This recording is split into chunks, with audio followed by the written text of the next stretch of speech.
everybody, my name is Victoria and welcome back to my channel. Before I get into my fall TBR, I want to apologize for the very infrequent and sporadic upload schedule that has been my channel lately. A few things happened this month. I lost my voice from teaching and I'm just now getting it back, but this weekend after I film this video, I'm gonna take an oath of silence for the rest of the weekend because I've just lost my voice from talking all day, which is something that's never happened to me before. I've lost my voice when I've gotten sick, but not just from teaching all day long. So yeah, so I didn't, okay, thank you Dusty for that interruption. I didn't want to film a video when I could only talk like this. So now you can hear my voice is not totally normal, but you can hear me now. So I can finally film a video. And other than that, just work is, my job is really hard. I'm a little bit miserable right now. I'm not in a situation where I can leave my job though. Not for a little while because my husband's in school. He just started school and he's not working as much. So I'm really locked in to my job, even though it's sort of killing me. But all that being said, I'm going to try for a video a week. You'll see my face at least consistently upload. So yeah, thanks for your patience with me. So my September wrap-up hasn't gone up yet. I only read 3 books in the month of September, which kind of made me realize I need to spread out my picks a little bit better because I don't have the consistent time to read large volumes, large amounts. And so I decided, I've been thinking of this for a while now on my channel, I'm gonna go to seasonal TBRs from here on out. I think it'll give me a little more freedom in what to pick and what to read while also giving me some structure. So I'm excited to do that. This is the first time we're doing that. So without further ado, let's talk about my fall TBR. The first thing that I really want to do in fall is finish my Wizard of Earthsea read. I've been reading the series. I have 2 books left. Tales from Earthsea, which is book 5, and The Other Wind, which is book 6. These are by Ursula Guin. I have had not a great experience going on in the series. I loved books 1 and 2. I thought they were fantastic pieces of literature. Books 3 and 4 were oddballs in my opinion. I don't know what to expect of these. This one is more of a short story collection. This one I think follows some of the characters again that we left in book 4, I want to say. Yeah, it does. Which I think is a good thing because I really didn't like how book 4 ended. I was quite disappointed with the whole story, and maybe this will help. Maybe this will build it back up and give it the conclusion that I thought it deserved, because I really started out liking book 4, but then Tahanu, I should say the title. I really liked Tahanu in the beginning, and I thought it took a nosedive in the last like 50 pages or so. So yeah, excited to finish this. It's been an interesting read.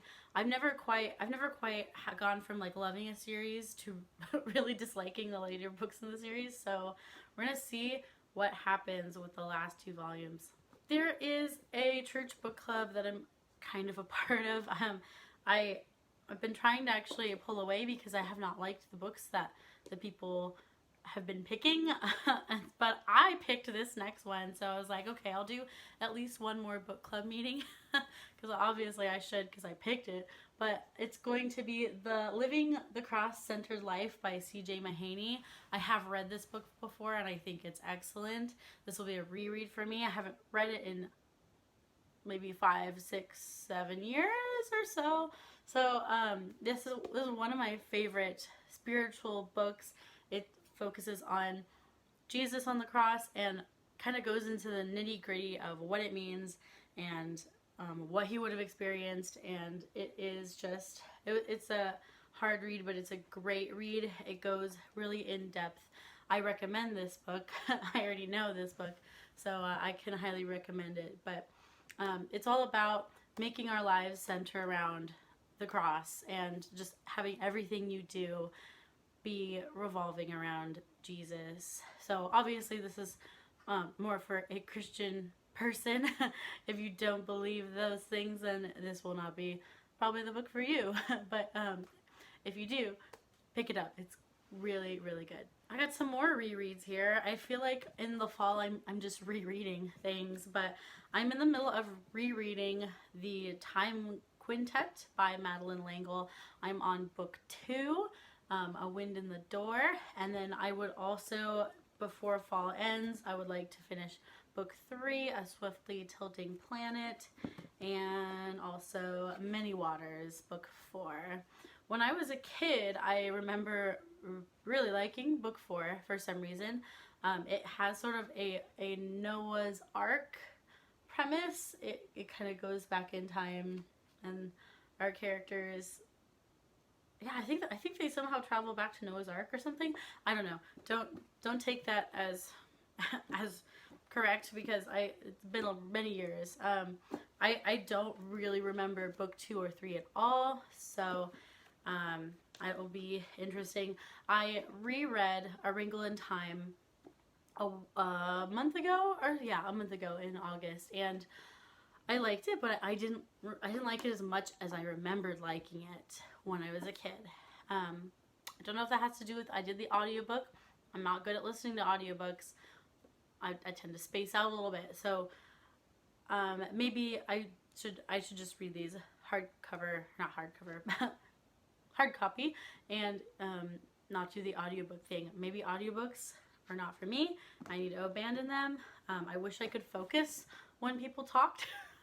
I hear talking and I sort of space out, which is ironic because I'm a teacher and I hate it when my students do that, but I do that too, so I really can't blame my students for that. I would also really like to get to Children of Blood and Bone by Tomi Adeyemi, and this had like a ridiculous amount of hype around it about at this time last year on BookTube. It was like a BookTube darling of sorts, and I bought it back then and never got to it. However, the second book is coming out, which I think is called Children of Virtue and Vengeance, and so I was going to try to read this before that book comes out. But this is a young adult African-inspired fantasy novel.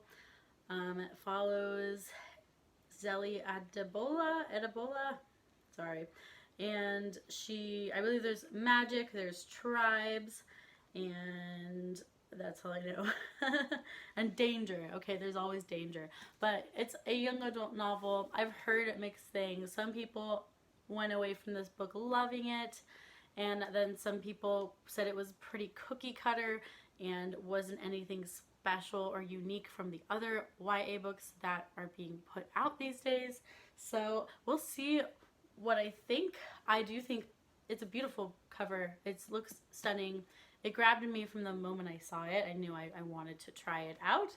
And then I've read one other African-inspired fantasy book this year, but it was an adult book, and I hated every second of it. That was Red Leopard, Black Wolf. Did I say that correctly? Maybe it was Black Leopard, Red Wolf. I never say it correctly. By Marlon James. Hated that book. I hope I like this book better. I'm sure I will. This is a very different book than that book. Okay. I know that for sure.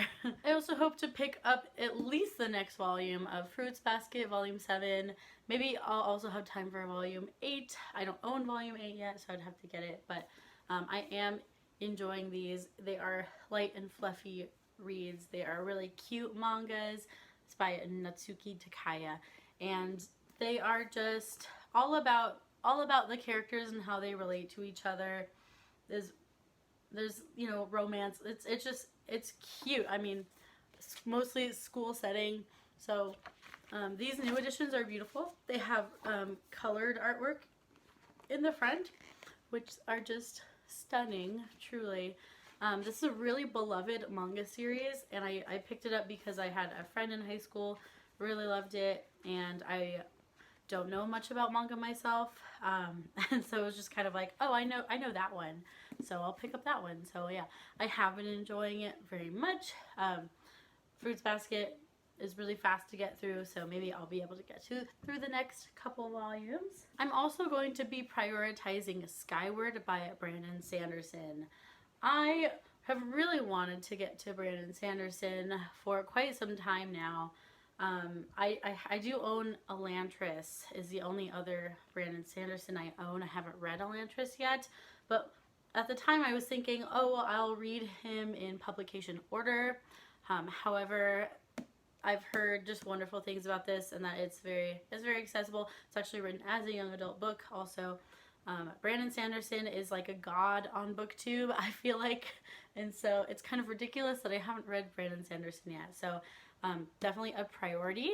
And then I'm also reading this because, as you might already know, the second book in this series is coming out in November, and so I would like to get to this in October and then be able to pick up the new book, Starsight, I think is what it's called.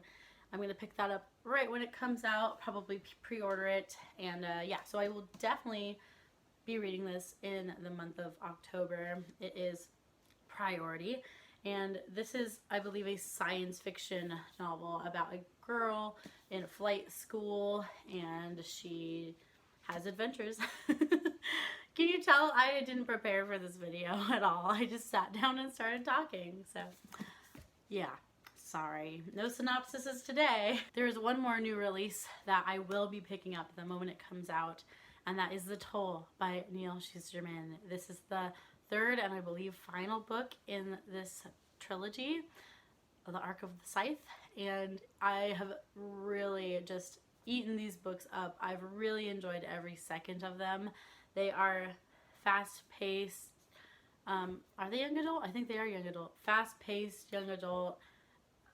Just really original concept, really amazing world building. This is about a world in which death is eradicated. We don't die anymore. They've figured out a way to keep us alive. So people can never die anymore. And so they have population control basically. And there are these people called scythes. You kind of get chosen to be a scythe, and you get trained to be a scythe. And basically a scythe goes around and decides who lives and who dies and at what time. And so you never know when a scythe is going to come knocking at your door. It's basically like the Grim Reaper comes knocking at your door and tells you how you're going to die and that today's the day, or gives you a date that you're going to die, and then comes back and gets you. So there's this really fascinating series. The second book left off on a huge cliffhanger. I kind of wish I had time to reread books 1 and 2 before book 3 came out, but that's okay. I think I will remember enough to be okay. But yeah, The Toll, the second it is released, I'm gonna have that in my hands. So yeah, very excited about that. And those are all the books that I really want to prioritize in the fall. I'm calling fall October and November, basically.